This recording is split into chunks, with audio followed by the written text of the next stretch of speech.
Buongiorno da Sicilia 24, le principali notizie. Resta in carcere il sedicenne accusato di aver ucciso Gabriele Vaccaro. Si aggravano le posizioni dei 4 amici del giovane egiziano, devono rispondere anche di concorso in omicidio. Strage di Via D'Amelio, la Cassazione dice no all'archiviazione, le indagini su responsabilità oltre Cosa Nostra vanno avanti.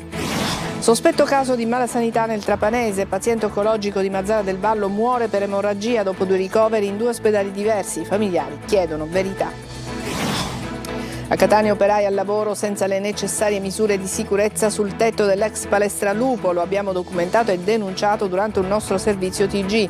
Il segretario della CGIL De Caudo, situazione gravissima e inaccettabile, la CISD si vigili sui cantieri. Catania, dopo il nostro servizio denuncia ripresi i lavori in piazza Maiorana ed arrivano le prime risposte a ristoratori e residenti. Il responsabile del cantiere: scusate il disagio, la piazza sarà ultimata entro luglio.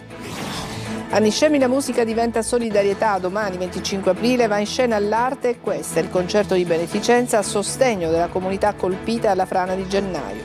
Tra i nomi Mario Biondi, Luca Madonia, Sugar Free e Lello Analfino.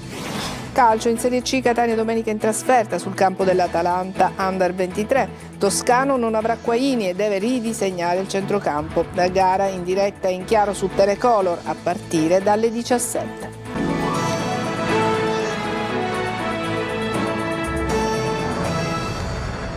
Bentrovati, resta nel carcere minorile Cesare Beccaria di Milano, il sedicenne accusato dell'omicidio di Gabriele Vaccaro, avvenuto a Pavia. I legali del giovane dicono è distrutto, non mangia e non dorme. Domani intanto ci sarà l'autopsia sul corpo della vittima. Emanuela Corsi. Sta prendendo consapevolezza e coscienza. È distrutto, non mangia e non dorme. A parlare sono Barbara Ricotti e Filippo Beolchini, difensori del sedicenne accusato dell'omicidio di Gabriele Vaccaro. Ha risposto a tutte le domande, ha ricostruito il fatto, aggiungono i legali. Resta però in carcere il sedicenne egiziano che nella notte tra sabato e domenica nel parcheggio Cattaneo, vicino al centro storico di Pavia, ha colpito con un fendente il 25enne di Favara che da alcuni mesi si era trasferito per lavoro nel Pavese. Dopo l'udienza che si è svolta all'Istituto Minorile Cesare Beccaria di Milano, nella quale è stato convalidato il fermo, il giudice ha sciolto la riserva decidendo per la custodia cautelare in carcere. Gli avvocati dell'indagato avevano chiesto per il loro assistito gli arresti domiciliari o l'accompagnamento presso una comunità. Il sedicenne è anche accusato di tentato omicidio per aver procurato una ferita all'addome torace a uno degli amici di Gabriele. Il giovane si trova ancora ricoverato al Policlinico San Matteo di Pavia, ma non è in pericolo di vita. Si aggrava anche la posizione degli altri 4 ragazzi egiziani, un 17enne e 3 maggiorenni. Per loro l'accusa non è più soltanto omissione di soccorso, ma anche concorso in omicidio e a breve potrebbe configurarsi anche il concorso nel tentato omicidio. Intanto nelle prossime ore all'Istituto di Medicina Legale dell'Università di Pavia verrà effettuata l'autopsia sul corpo di Gabriele. L'esito dell'esame è ritenuto fondamentale ai fini dell'indagine per stabilire con esattezza le cause della morte e capire se il 25enne siciliano si sarebbe potuto salvare se fosse stato chiesto subito l'intervento del 118. Aveva un proiettile in testa senza saperlo, almeno questo ha detto ai medici dell'ospedale Villa Sofia a Palermo un ragazzo di 17 anni di Carini ricoverato nei giorni scorsi. I carabinieri hanno ricostruito che lo scorso 11 aprile ci sarebbe stata una rissa nel paese palermitano. Il ragazzo si sarebbe presentato con una ferita dietro l'orecchio alla guardia medica di Carini e poi anche in ospedale, ma il mal di testa all'orecchio continuava e così ha deciso di effettuare in un laboratorio privato la TAC che ha rivelato la presenza del proiettile nel cranio. La Cassazione riaccende i riflettori sulla pista nera delle stragi del 92, è stato respinto il ricorso della Procura di Caltanissetta e le indagini su Via D'Amelio vanno avanti. Il servizio è di Rita Cinardi. La Cassazione mette un punto fermo su una delle inchieste più delicate sulle stragi del 92. La Suprema Corte dice no al ricorso della Procura di Caltanissetta e le indagini sulla strage di Via D'Amelio vanno avanti. I giudici della quinta sezione penale hanno dichiarato inammissibile l'impugnazione della Procura nissena contro l'ordinanza del GIP Graziella Luparello che lo scorso dicembre aveva detto no all'archiviazione ordinando nuovi approfondimenti sui possibili mandanti esterni. Una decisione che di fatto conferma la linea del giudice per le indagini indagini preliminari e accoglie la requisitoria del procuratore generale presso la Corte di Cassazione. Al centro dell'inchiesta c'è proprio la ricerca di eventuali responsabilità oltre Cosa Nostra, in un procedimento aperto nel 2017 che negli anni ha riacceso più volte il dibattito su possibili scenari ancora oscuri. Tra i filoni da approfondire anche la cosiddetta pista nera, l'ipotesi di collegamenti tra ambienti delle versioni di destra e la stagione stragista, una pista che la procura aveva ritenuto già esplorata senza risultati, ma che il GIP ha invece indicato come meritevole di ulteriori verifiche. Con la decisione della Cassazione quella strada resta aperta e le indagini dovranno proseguire seguendo le indicazioni del giudice. Nuovo caso di malasanità nel Trapanese, il caso della morte di un paziente oncologico di Mazzara del Vallo, ricoverato più volte e poi morto per una emorragia interna. Adesso i suoi familiari chiedono chiarezza e hanno chiesto un'indagine. Laura Spanò. Chiede giustizia alla famiglia di Giuseppe Ingargiola, 41 anni, paziente oncologico di Mazzara del Vallo, morto sabato scorso al pronto soccorso della Belaiello. L'uomo, che soffriva di un tumore alla mandibola, vomitava sangue ad ogni colpo di tosse. Martedì della scorsa settimana era stato ricoverato prima a Mazzara, poi al civico di Palermo per un attacco. Da questa struttura sanitaria però era stato dimesso senza alcun esame e sabato mattina era stato portato nuovamente alla Belaiello, dove è deceduto. Ora i familiari vogliono sapere come mai i medici di due strutture sanitarie non sono riusciti a salvare il loro congiunto. Seguiti dall'avvocato Valeria Liuzza hanno presentato denuncia ai carabinieri, mentre la procura di Marsala ha aperto un fascicolo. Il calvario di Ingargiola inizia nella notte tra martedì 14 e mercoledì 15 aprile, quando ha un'emorragia. Viene portato alla Belaiello, vi rimane per tutta la mattinata ed è stabilizzato con una trasfusione di sangue. I familiari chiedono ulteriori accertamenti e il paziente viene trasferito a Palermo, dove Ingargiola rimane fino a venerdì in attesa dell'attacco, che viene rinviata di ora in ora e mai eseguita. L'uomo torna a casa, le sue condizioni sembrano buone. Sabato la ricaduta e il ritorno alla Belaiello. Alle 15 la situazione precipita e dall'area emergenza viene trasferito in osservazione breve. Alle 23 i familiari vengono informati del decesso. Ora la salma è stata sequestrata. Il legale ha chiesto l'acquisizione delle cartelle cliniche dei due ospedali e dell'Istituto Nazionale Tumori dove era in cura il paziente. Dal canto suo l'ASP di Trapani ha attivato le procedure di verifiche relativamente agli eventi avvenuti solo alla Belaiello. Diversi gli incidenti stradali nelle ultime ore, un uomo ha perso la vita a Carini in provincia di Palermo, ferite gravemente anche altre due persone, mentre in via Messina e Marine un tir si è ribaltato e ha creato moltissimi disagi ieri al traffico. Sentiamo Marco Gullà. Un giovedì nero per le strade palermitane dell'Interland. Ieri in tarda serata un incidente mortale si è verificato in via Gaspare Cusumano a Carini. Un uomo di 50 anni, Massimo Guarneri, è morto nello scontro tra la Renault Clio, di cui era la guida, e una Lancia Y. Gravemente ferita la donna di 54 anni che viaggiava con lui e il conducente di 46 anni dell'altra auto. I due feriti sono stati trasportati a Villa Sofia, in codice rosso. Un altro incidente, meno grave, si è invece verificato questa mattina in via Messina Marine. Un autoarticolato si è ribaltato dopo uno scontro con un'auto e si è coricato su un fianco, ostruendo qualsiasi possibilità di passaggio, come vediamo da queste immagini. I conducenti dei due mezzi hanno riportato ferite lievi e sono stati trasportati in ospedale per accertamenti. Città per diverse ore spezzata in due, con ripercussioni inevitabili sul traffico cittadino. ZTL sospesa per permettere l'accesso in via Roma e snellire il traffico che ha interessato diverse parti della città. E adesso la vicenda degli operai che abbiamo documentato senza misure di protezione, di sicurezza sul tetto della ex palestra Lupo. Adesso, dopo il nostro servizio TG, il segretario della CGIL De Caudo dice: la situazione è gravissima e inaccettabile. La CISL invece invoca più vigilanza sui cantieri. Tonino De Mano. Senza caschi, senza dispositivi individuali di protezione, sul tetto dell'ormai quel che resta dell'ex palestra Lupo, ancor peggio, sotto lo sguardo delle forze dell'ordine che presidiavano il cantiere. In una regione e in una città, Catania, dove di lavoro si muore, la nostra denuncia e le nostre immagini sono davvero un pugno nello stomaco per chi dibatte e combatte le morti bianche. Incidenti a volte evitabili se solo si rispettassero normative e leggi. A Piazza Lupo evidentemente non è stato così. Tuona il segretario generale della CGIL di Catania, Carmelo De Caudo. Chiediamo spiegazioni immediate al responsabile dei lavori, all'amministrazione comunale e all'ispettorato del lavoro affinché si accertino eventuali responsabilità e si intervenga subito. La sicurezza è un diritto fondamentale, non è un costo. La CGIL continuerà a vigilare e denunciare ogni irregolarità. Servono maggiori controlli ed un coordinamento per vari cantieri aperti in città per ridurre incidenti e limitare disagi, ribadisce la CISL con una nota firma di Maurizio Attanasio, segretario generale, e di Giuseppe Famiano, segretario generale della Filca CISL Etnea. A Campobello di Licata sono state denunciate 23 persone per abbandono di rifiuti. Nelle immagini le vediamo intente a scaricare sacchi dalle proprie auto e tra loro anche delle donne. Le immagini invece si riferivano a un sequestro di fossili che è avvenuto a Palermo. Adesso invece vediamo il servizio di Emanuela Corsi. Arrivavano con la propria auto, aprivano il cofano e scaricavano rifiuti di ogni genere, anche rifiuti speciali pericolosi, ignari di essere ripresi dalle telecamere di videosorveglianza piazzate nell'area dove avevano creato la discarica.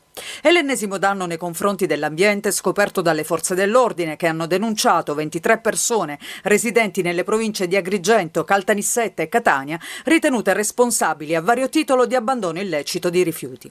Le indagini condotte dai carabinieri della compagnia di Campobello di Licata si sono svolte tra i mesi di febbraio e marzo scorsi in contrada Fondachello, lungo un tratto di strada parallelo alla statale 123, dove i militari attraverso sistemi di videosorveglianza hanno documentato 27 distinti episodi di sversamento abusivo.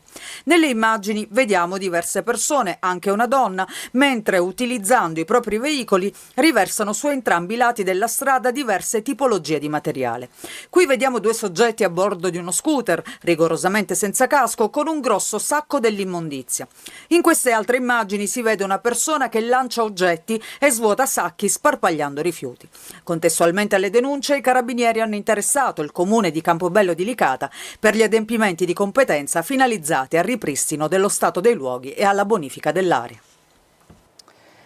È stato individuato e denunciato in poche ore dai carabinieri della stazione di Randazzo. È stato individuato e denunciato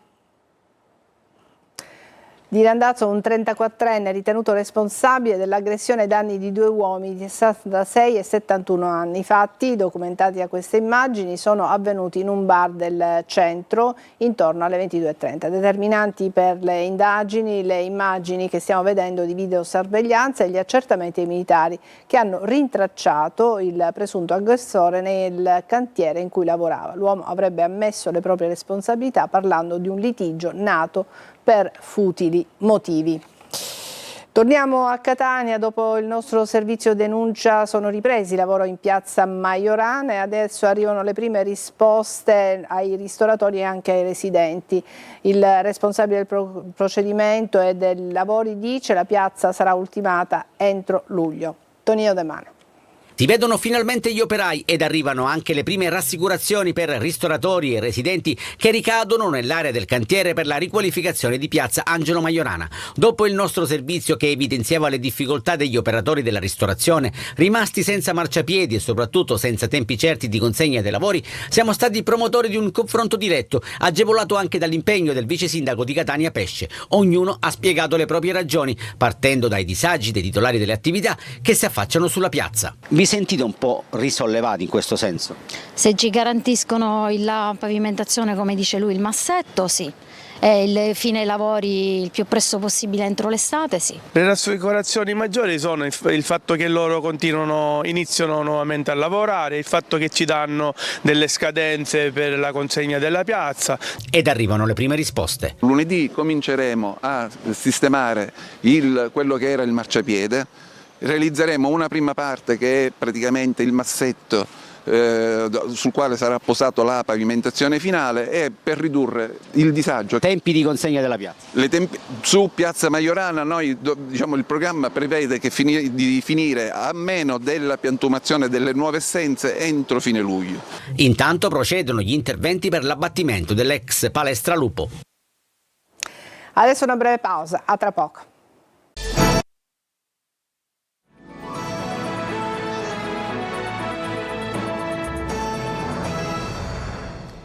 Parliamo di vacanze. Il doppio ponte di primavera riempie la Sicilia e gli aeroporti fanno registrare numeri da record. Nonostante le tensioni internazionali con la guerra in Medio Oriente e il caro gasolio, l'isola resta tra le mete più amate. Desiree Ferlito. Nonostante le incertezze legate ai conflitti internazionali e al caro carburante, il doppio ponte del 25 aprile e del 1 maggio regala numeri da record negli aeroporti dell'isola. Tra Palermo e Catania attesi circa 785.000 passeggeri in poco più di 10 giorni, con un aumento significativo rispetto allo scorso anno. Solo a Fontanarossa, secondo i dati della SAC, sono previsti 2.694 voli, con un incremento del 3%. 445.000 passeggeri previsti per i ponti, con un aumento del 5,2% rispetto al 2025. A trainare sono le rotte estere, con un incremento che supera il 15%, mentre il turismo nazionale resta stabile. In crescita anche il Falcone Borsellino a Palermo, dove transiteranno 340.000 passeggeri, con un aumento del 5% rispetto allo scorso anno.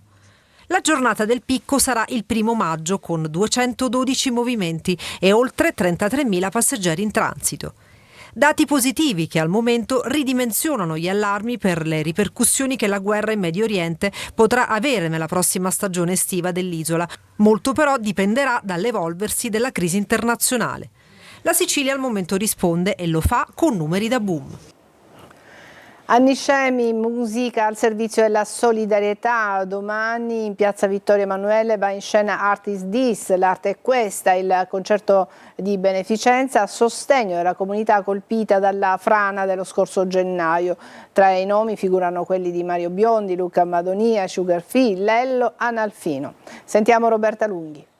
Quando noi artisti possiamo dare il nostro piccolo contributo, a esserci per sensibilizzare su un problema o qualcosa, insomma dobbiamo appunto esserci, rispondere subito. E a dire presente saranno in tanti anni scemi, dove la frana ha lasciato ferite, le note diventeranno voce di rinascita e abbraccio collettivo. Sabato 25 aprile, piazza Vittorio Emanuele si trasformerà in un grande palcoscenico di solidarietà con Art is This, l'arte è questa, il concerto nato per sostenere la comunità dopo la frana dello scorso gennaio. Sul palco si alterneranno grandi nomi della musica italiana che hanno voluto esprimere la loro vicinanza, da Mario Biondi a Lello Analfino e la T-Orchestra, Alessio Bondi, Bella Morea e molti altri artisti, insieme a Luca Madonia e Sugar Free, ospiti oggi a Buongiorno Sicilia. Siamo lì perché è importante esserci, siamo tutti amici e cercheremo di dare il meglio di noi a gente che ha bisogno di quantomeno distrarsi un minimo e sentirsi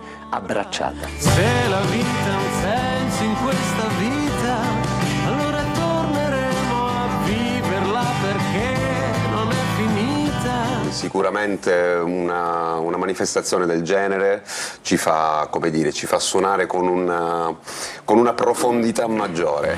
Perché avevo bisogno di te, perché avevo bisogno di noi.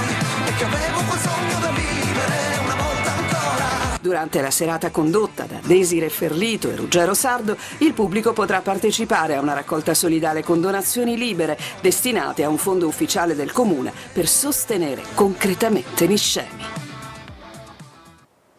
Adesso una breve pausa e poi il calcio.